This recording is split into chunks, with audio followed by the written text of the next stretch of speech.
ہماری تاریخ کے عظیم ترین دنوں میں سے یہ 6 ستمبر کا دن ہے۔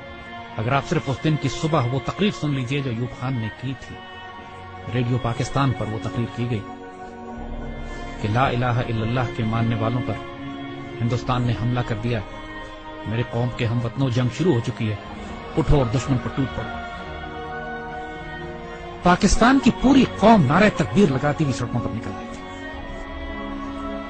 ہندوستان نے 6 ستمبر کی صبح فجر سے کچھ پہلے لاہور شہر پہ حملہ کیا اور ان کے جرنیل نے بڑک ماری تھی کہ ہم 11 بجے تک لاہور جمخانہ میں بیٹھ کر شراب پیئیں گے اور بدماشی کی محفل سجائیں گے۔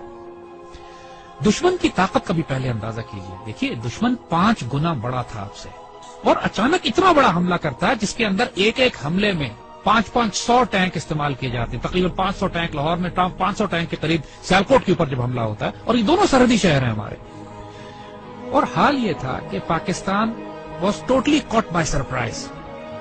آپ کو واقعہ بتاتے ہیں، واقعات اگر آپ سنیں تو اس سے آپ کو اندازہ ہوگا کہ یہ 65 کی لڑائی کا یہ واقعہ 6 ستمبر کو کیوں ہم اتنی رومانٹک طریقے سے، اتنی محبت اور اتنی پیار سے، ایموشن سے، جذبات سے کیوں یاد کرتے ہیں۔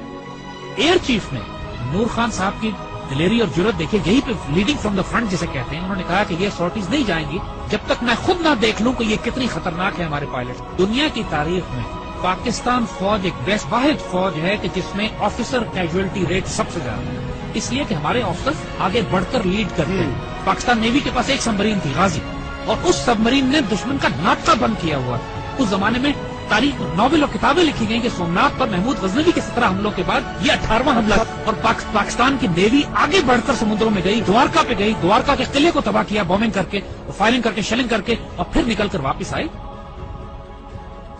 میرے والد توپ خانے کے افسر تھے اور سیالکوٹ ہی میں مقیم تھے۔ سیالکوٹ سیکٹر پہ بالکل سرحد پہ ہمارا گھر تھا میرے، اور جب یہ جنگ شروع ہوتی ہے تو خاندانوں کو، عورتوں کو، بچوں کو وہاں سے نکلنا پڑا، تو اس میں ہماری والدہ ہمیں لے کر نکلی، اور یہ وہ وقت تھا کہ جب ہمارے گھر کے آس پاس توپیں لگی ہوئی تھی اور پاکستان کی فوج جوابی حملہ شروع کر رہی تھی سیالکوٹ سیکٹر پہ دشمن کے خلاف۔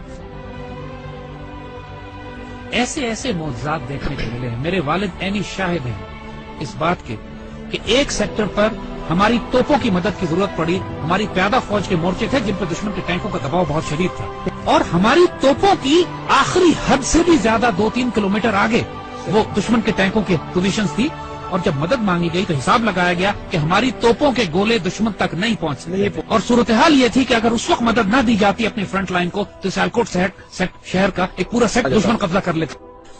اللہ کے توکل پر یقین کریں، افسروں کی آنکھوں میں آنسو آ گئے، انہوں نے اللہ کے بھروسے پہ، اللہ کے آسرے پہ کر کے دشمن کی طرف توپوں کا منہ کر کے فائر کیا ہے، اور ناقابل یقین بات ہے کہ گولا تقریباً 2.5-3 منٹ لیتا ہے فائر ہونے کے بعد توپ کا اپنی منزل پہ پہنچتے ہوئے۔ 3 منٹ کے بعد وائرلیس پہ ہماری جو آگے ہمارے مورچے تھے وہاں سے نعرے تکبیر کی آوازیں آنے لگی کہ دشمن کے توپیں ٹھیک ٹینکوں کے بیچ میں گر رہے تھے، جو کہ ہماری توپ کی آخری حد سے بھی کئی کلومیٹر آگے تھا۔ نہ اس سے پہلے کبھی توپ نے اتنا دور فائر کیا، نہ اس کے بعد کبھی اتنا دور فائر کیا۔ اس موقع پر جب ضرورت تھی تو اللہ کی طرف سے تائید آئی۔ ہزاروں واقعات ایسے ہیں۔ یہ باتیں بزرگوں نے کتابوں میں بھی لکھی ہیں، آپ ممتاز مفتی کی کتابیں اٹھا کے دیکھ لیجئے، الگ نگری دیکھیے، تلاش دیکھیے، اخباروں میں اس زمانے کے تمام واقعات یہ چھپے ہیں۔ جب 65 کی لڑائی شروع ہوئی، ممتاز مفتی اپنی کتابوں میں لکھتے ہیں کہ مسجد نبوی شریف میں اللہ کے بندوں نے حضور صلی اللہ علیہ وسلم کی زیارت فرمائی اور دیکھا کہ حضور جنگی لباس میں اصحاب بدر کے شہداء کے ساتھ پاکستان کے دفاع کے لیے تشریف لے جا رہے ہیں کہ پاکستان پہ حملہ ہوا ہے، ہم نے اس کا دفاع کرنا ہے۔ اور یہ باتیں ممتاز مفتی نے لکھی ہیں، کتابوں میں چھپی ہیں، اخباروں میں چھپی ہیں، یہ باتیں اپنی طرف سے ہم نہیں بنا رہے۔ یہ باتیں کہ دشمن کے طیاروں ان کو ذمہ داری دی گئی کہ راوی کے پل پہ بمباری کرنی، وہ پائلٹ پکڑا گیا۔ جب اس سے پوچھا گیا کہ پل تو تمہارے سامنے تھا، تم نے بمباری کیوں نہیں کی؟ کہتے ہمیں کہا گیا تھا وہاں ایک پل ہے، مجھے 6 پل نظر آ رہے تھے۔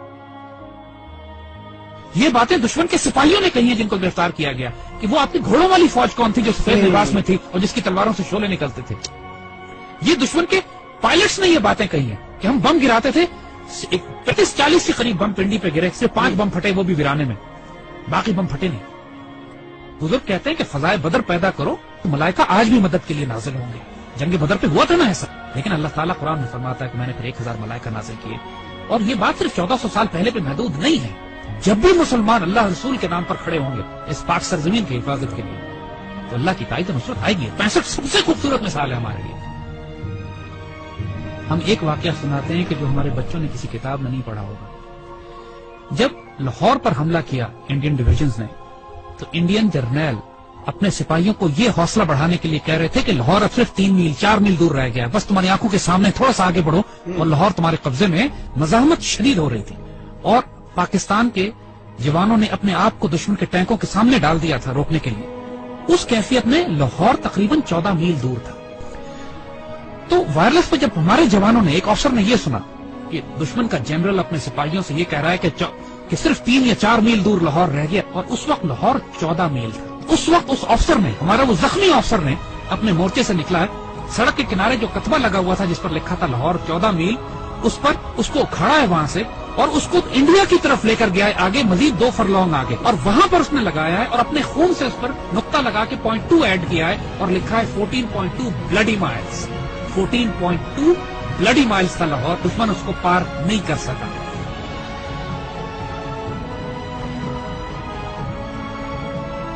جب شہداء پہنچنا شروع ہوئے سی ایم ایچ میں، جنہوں نے دیکھا کہ اتنا پریشر تھا کام کرنے کا کہ مرد سارے کام میں لگے ہوئے تھے، تو ان زخمیوں کو ریسیو کرنے کے لیے نرسز تھی، تو شہداء کو انہوں نے نرسز کے حوالے کیا کہ آپ ان کو تیار کریں اور رکھیں ایک طرف تاکہ بعد میں ان کو بریل کے لیے لے جایا جائے گا۔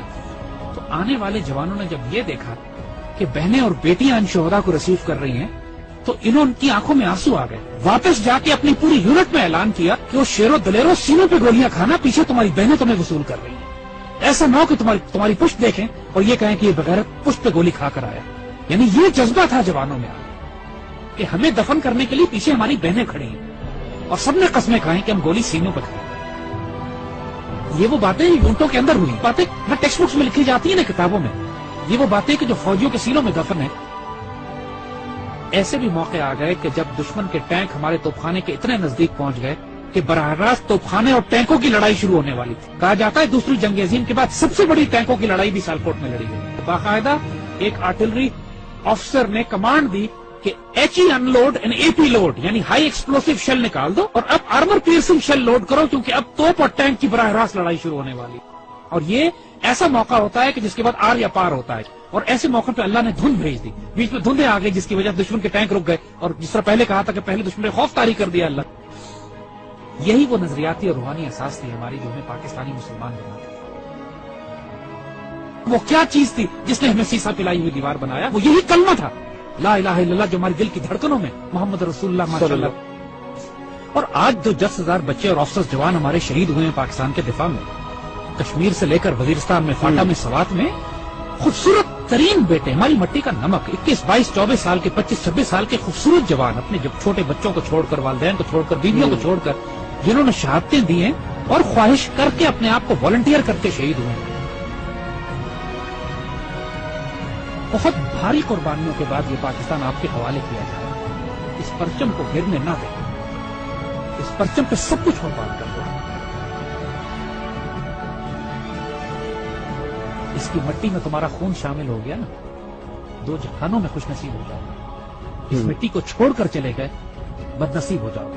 جو اس پاکستان میں بستا ہے وہ سایہ خدائے ذوالجلال ہے کہ دیکھو اس پاکستان کو ہلکا نہ لینا، یہ اللہ کے رازوں میں سے ایک راز ہے، اس پر قربان ہو جاؤ۔ سب سے سستا سودا ہے، سب سے اعلیٰ سودا ہے۔ یہ ہمارے بیٹے جو اس پہ قربان ہوتے ہیں نا، یہ سوال نہیں کرتے کہ اس پاکستان نے ہمیں کیا دیا۔ اس پاکستان کو آج آپ کی ضرورت ہے۔ Make a stand, stand firm, stand United, live with dignity, and inshallah Allah will give you the opportunity to die with honor. لیکن اس کے لیے اب تیاری کرو، تیاری کا وقت آتا ہے، آزمائش آنے والی ہے، لیکن انشاءاللہ العزیز ایسے بیٹے ہمارے پاس ہیں جو اس پاکستان کو سرخرو کریں۔